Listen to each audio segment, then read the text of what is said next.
Well, we can talk about this one, which is the favorite photograph of so many people, of the Cantonese Woman.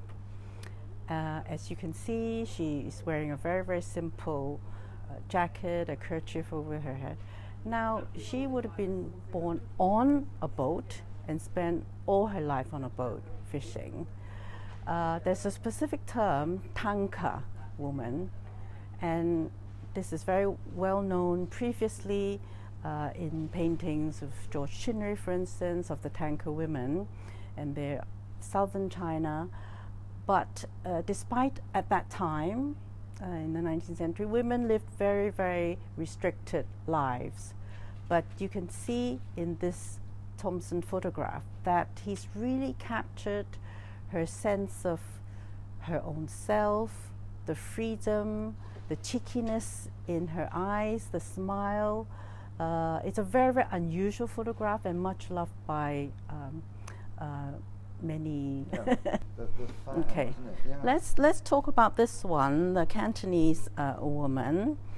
This is actually a very unusual piece because she's from the south, and she has a beautiful robe. She's a Han lady from the south, and what we focus on was the fan that she's holding, because this is not a normal Chinese fan at that time.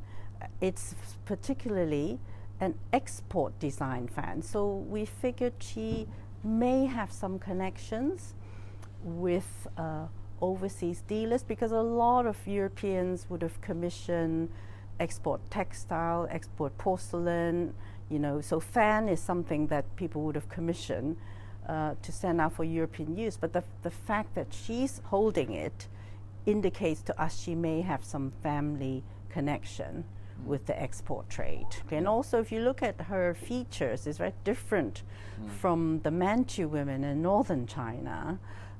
With her features, we don't know. As always, we're trying to research and do stories of each of these sitters, but it's not easy. But her features indicates maybe she also has some European connections as well, and especially Canton at that time. That's where a lot of the major foreign businesses, the Hongs, they all had buildings along the river in Canton. So, and do you think she might have been a model that would have been brought in, because the dress is so elaborate? Whether THOMSON, was either commissioned to do this or something that he was personally interested in? Yes, curious, all these stories, because obviously all the photographs had to be posed, but we don't know. We think the majority of it is he used those people in that trade, like the street scenes, he posed them. He may have spent time walking around the hutongs of Beijing and then saw certain trades that he wanted to photograph and then pose them. And of course he had many friends, Scottish friends who spoke Chinese. THOMSON himself didn't speak Chinese, but he had help from the diaspora, maybe missionaries or doctors who would have spoke Chinese and could help him liaise and contact, talk to the people. So we can talk about this one. Yeah. This one is one of my personal favorites. This is also in the southern China, in Cantonese woman. You can tell from the way she's dressed. She's very simple, cotton jacket and not a lot of hair ornaments. So she's perhaps from a poor, simple family. However, there must have been some rapport with John THOMSON that he's able to persuade her to try out this pose, which for Victorian times is quite a daring, unusual pose. Today, if you see something like this in a fashion magazine in Vogue, it looks very comfortable. But for that time, it was a very, very unusual profile like that, which THOMSON must have had in his mind and spotted this old woman and somehow persuaded her to strike this pose. But of course, this old lady would then never have seen the end product. So it was just a matter of trust that she allowed him to take this photograph, and it's beautiful. The hairstyle, I think, is extraordinary. That incredibly tightly created design at the back of her head. Yes, well, that's quite common. You could tell there's a lot of research being done with hairstyles in China, because the Manchu ladies, I mean, there are 56 ethnic groups within China. Han is the majority, and this is a Han lady. But the ruling class during the Qing dynasty, they were Manchus. They were, as it were, invaders from the north, and they had a completely different hairstyle and hair ornaments. But there's a lot of jewelry attached to the hair ornament if you're from a rich family, and this one we could tell is very, very simple, yet she obviously spent time creating this Xingyong kind of style, but she doesn't have a lot of jewelry, so it indicates as also her top is just a cotton one. So she's not from a rich family. And you said that the reaction to this, because this exhibition, and this image was shown extensively throughout China. Yes, we did several exhibitions in China, and again this one, all I can say is the Chinese public, their reaction to the John Thomson photograph was really in awe. First, nothing like this exists in China today, nothing so old. Maybe from the early 20th century, you have more collections of those in China, but late Qing dynasty, certainly this would not exist in China today. And the fact that we have chosen to show them in a very contemporary style, that's also very unusual, because if you think 19th century, they may think, oh, just little tiny photographs, but we've chosen to really benefit from 21st century technology, that we're able to scan the original John Thomson glass negatives to huge TIFF files and then print it out on inkjet on big pieces of paper. So they're presented as if they're contemporary art. Partly one reason is I felt we want to not only attract the academics or historians, we want the general public, especially the young, to come and appreciate this exhibition and to appreciate John Thomson's work and his perseverance, the endurance that took him around China, and for them to be inspired and maybe produce some new work inspired by John Thomson. And that's the rationale, the thinking behind presenting them in this way. In fact, quite a lot of the China photographs, at that time there was no commercial value. Thomson earned his living by doing studio photographs of the rich and the famous, of all these government officials, the merchants in the Hongs. They would go to his Hong Kong studio to have a set of photographs taken before going home. And that's where his income was from. Many of these China photographs, it was out of his own pocket, but we figured he already had a long-term mission in mind, and that he wanted to compile some books. He was really an educator. He wanted the Victorian public to learn more about this wonderful country that he spent 5 years, in China, and that it was really through books that he felt this message, this information can get to a wider public. Let me tell you this story. This is a very interesting, this style of architecture, because you see, John Thomson being Scottish, very proud of Scottish architecture and the buildings in Scotland. And so when he arrived to China, he was amazed at some of the buildings and the story behind the scenes. So you see a lot of architectural photographs in the John Thomson, in this collection, in the exhibition. This is called a 牌楼. And it's an edifice that if you have done something virtuous in your life, you are allowed to erect this in memory of the good things that you did. So at that time, if you were a man and you're rich and you want to show off that you've done some good things to the community, you need permission from the emperor's office to erect this pailao. It's like a little arch.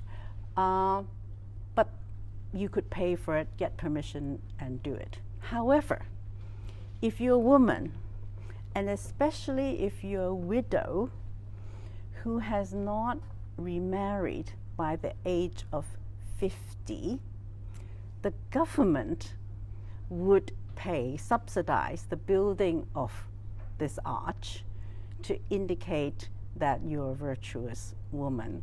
But of course, at that time, not that many women have survived to age 50, especially after childbirth. But that the government was willing to subsidize virtuous widows. So that's a very interesting story about this photograph. Yeah. And this one I love. This is because his landscapes, they're art, but they're not amateur photographs, which you see other 19th century collections, and they may have been missionaries and taken photographs. There's a kind of composition that's of the Western tradition. There's a painterly quality about it. And this is the bamboo grove in southern China, in near Canton area. And in the distance you see the grove. But he picked a very interesting vantage point over the rooftops. And I can tell you, because I have seen the original glass negative, that he used some white to paint over the clouds. And therefore, there's this wonderful silhouette of the mountains, which if there were all these clouds, it wouldn't look so good. So it also shows that John Thomson was always trying new ideas, like trying the profile, trying, to create landscapes as photographs and as an art form, as a painterly art form. So this is Jinjan Temple. You can still visit this temple today. But of course, the way, the setting, the reflection on the lake and that solitary tree is very, very beautiful. So the tree's still there? Still there, but some I've seen contemporary photos. Somehow Thomson has this eye where to position the camera. It's unusual. I'm sure if I went to Jinjan Temple today, I wouldn't be able to take such a beautiful photograph. So this is Hong Kong. This is Devoe Road. And this is very interesting for anyone who visits Hong Kong today, because this street is today's tram line. It goes from the central district to east and west. So they took all these buildings down? Or? Sadly, these buildings are no longer there. However, today the tram line runs, maybe there's another 10 or 12 streets until you hit the harbour. So it shows the tremendous amount of landfill work in Hong Kong that's happened since John Thomson's day, where you see the harbour right away, but the harbour now is pushed further out. Yeah, it's extraordinary, isn't it? Yeah. But again, as I say, I think what's remarkable for the time is that everything is in such sharp focus and detail. Yes. I mean, the figure there and the figure, both in focus. Yes. And not blurred. Yes. So again, with that wet collodion process, he really mastered it completely. Oh yes, I mean, it's such challenging conditions to try and take these photographs, and the exposure time, getting things right. It's a hot climate also. Hot and humid climate, so it wasn't easy to use the wet collodion process, but as you said, he's really, really mastered it. And I heard, like young people now listening to LPs. Sadly, I've dumped all my LPs, but for people interested in the good sound effect, they still say LP. It's wonderful. And so there's a real revival. Likewise with the wet collodion. There is a real revival in wet collodion. Young photographers now have got interested in the technique, and because it gives such depth, that quality of, if you master the technical process, you can achieve photographs that you can't really duplicate in digital camera. I agree with you. I think a lot of, especially a lot of young people are interested in what they call these analog techniques, going back, moving away from the digital, and really exploring, whether it be salt prints or wet collodion. Yes. So that's why really John Thomson's photograph really has still speaks to us today, that it has interest today. So it's not, we shouldn't see them as, down memory lane. Or just purely historical. Because they're relevant today. There's many layers to the story which can be unfolded. So this is a very typical Manchu hairstyle. As you can see, it's very different from the chignon, the way the Han lady, because this is the Manchu hairstyle, and this is for older married women, because if you're not married and married, the hairstyle is different. And it's based on a stick, usually maybe of ivory or of some precious metal, depending on how wealthy you are. And then you just tie your hair, and also they use your own hair, but to make it look rich, bulk it up, you can buy some other fake. It's like people doing hair extensions today to wrap it up looking very beautiful, and with a lot of hair ornaments as well. In fact, I've come across quite a few interesting research studies, people working on John Thomson's, using Thomson's photograph to study women's clothing and the jewelry and hairstyles. And that is a whole field of study in itself, because if you go to a museum, you're likely to see robes hanging on sort of little stands, but to see them worn by someone, how it's worn, it makes a big difference. And obviously with the Cultural Revolution, all of that was swept away. Sadly, a lot were swept away, and therefore, especially for the Chinese public and Chinese visitors coming to this country, they continue to be amazed that they could see so clearly these figures from the Qing dynasty, our ancestors. So this is a really lovely one of a Cantonese boy. Of course, note that it is the Manchu rulers who impose the boys, men, wearing a Q-U-E, which is a hair, long hair tied at the back, and that was mandatory. Of course, it's fake hair that's tied, but to go out is, in some countries you need to have, wear a veil or certain thing, but at that time that was imposed by the Manchu rulers, although a lot of the Han people didn't really like it, but they had to wear this hairstyle. And this young boy is going to school, and what's exceptional about this photograph is the way he was able to capture the boy's expression, the eagerness to learn, the alertness, because this photograph again was posed, and the exposure time is fairly long, maybe 15 seconds, 20 seconds, but to keep, even today, to keep a young boy still for so long, to capture a good steady photograph, especially his eyes, it's very unusual for that time.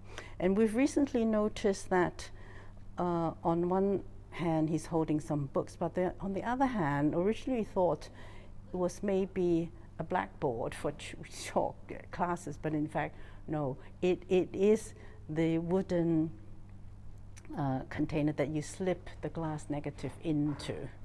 So THOMSON gave it to the boy as a prop. And we just found that, oh, that doesn't look like a chalkboard, maybe it's something else. So what is interesting about John Thomson's work is that you can look once, you can look twice, you can look deeper, and people with different interests, their eyes will focus on different aspects of the photograph. And also, I made a decision to show the whole negative is because there's so much of the objects around at the background that is very telling. The writing, which again he might want to have cropped that out when he Definitely, he would have just cropped and have the central photograph, and that's why he wrote on the emulsion, the backside of the glass, little notes. So here it says Cantonese schoolboy, but I have kept in all the broken bits, and because I feel as a 21st century viewer, visitor to the exhibition, a viewer of these photographs, in some way, it's, if you're a purist, you might want to just see, that's exactly how John Thomson printed these photographs. But for us, what is even more interesting is to see the whole negative as it is today, through time. Some were chipped off, and they're bits of sticky paper. The hand of the photographer yes. is actually, as you say, written on the other side. That with the modern gaze is something which is fascinating. Yes. It's a bit like looking at a painting and finding a thumb print. A thumbprint. Yes. Yes. And then well, that's wonderful. Yes. It's this sense of brings it again closer to the viewer. Absolutely. Of course, John Thomson, he was still a man from the Victorian age. There's no doubt about it. If you read some of the comments and some of his notes, it's from that time. So you have to read it in that context. But as a Chinese woman, I feel I've devoted a lot of my time presenting this exhibition is because I feel his work need to speak to us today. And actually, what is fun is at all the venues we've now exhibited, you see, across 3 continents and seen by over 1 million visitors, is to almost give voice to the sitters and for people to learn about them. So rather than a singular gaze of a foreign photographer, a man, is that it challenges us to try and give voice to the sitters, to understand more about their circumstances, their lives then, and what they had to deal with. And it's a two-way street, and that's why I feel it's worth my time to devote to showing his work.